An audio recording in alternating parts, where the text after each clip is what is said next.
Hello friends, welcome back to Analyzing Stock Market. So today I'll be talking about USD JPY pair and we'll do the Forex analysis for 6th to 10th July 2026. So let's go straight to our chart. So first let's see what happened in USD JPY on Friday. So as you can see 0 to 11% positive move. 161.280 was the closing on Friday. So here now I'll be talking about what is going to happen in coming week. Even I'll be marking some important support zone and resistance zone which will help you to take better stop loss and target levels according to your bias for this week. So let's open a weekly chart first. So let's see what happened during a weekly momentum.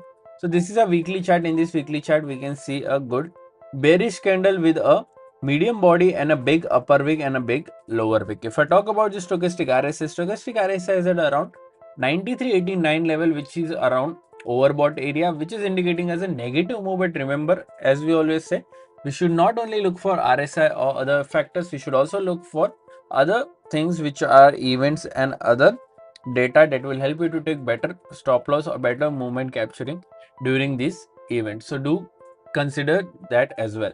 So let's straight away talk about a daily chart and let's mark some important support zone and resistance. So this is a one-day chart. Currently, if you haven't subscribed to my channel, then do consider subscribing to my channel and click on the bell icon so that you don't miss any videos that I upload on my channel. So here, let's talk about the closing first. So here 161.280 is the closing. Here the direct support is 161.256 and direct resistance is 161.498.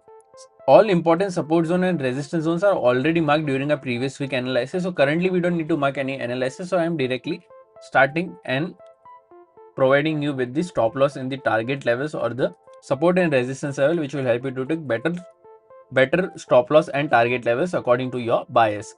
So here after direct support, there is a support of 161 and then 160.75. After direct resistance, there is a resistance of 161.80 and then 162. These are two important support zone and resistance zone that will help you to take better stop loss and target levels according to your bias for this week. Currently, if you don't have any capital and you still want to trade, then I've already given link in the description of prop firms where you can open your account from there and get funded. I have also shared discount coupon codes which will help you to take better discounts on any challenges that you buy from those platforms. So if you're interested, then you can also open your own account from there.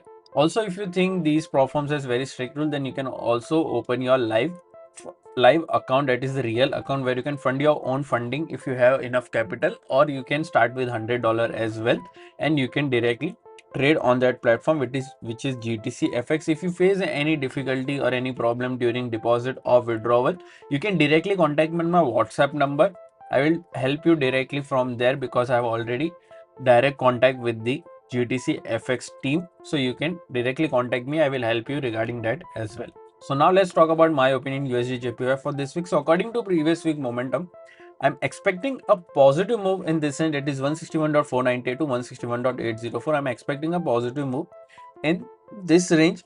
But if you're going for any short trade, then only go for a short trade once 161.256 gets breached and a 4-hour or a one-day candle gets closed below this, and you can go for this level which is 161. Even you can wait for this level, that is 160.752 as well. Overall, even though my expectations is positive, but remember I will also trade once I see a 4-hour or one-day candle closing above direct resistance, then only I will go for a long trade. But if I get any chance for short, I will also be short below this level which is direct support. So always check whether the confirmation of candle is there or not with a closing, so that you can take a plus or a setup during your analysis and during you trade in USD JPY pair. So overall my expectations positive for this week. What are your expectations? Do let me in the comment section. If you did like my analysis, then don't forget to like, share and subscribe to my channel. Thank you.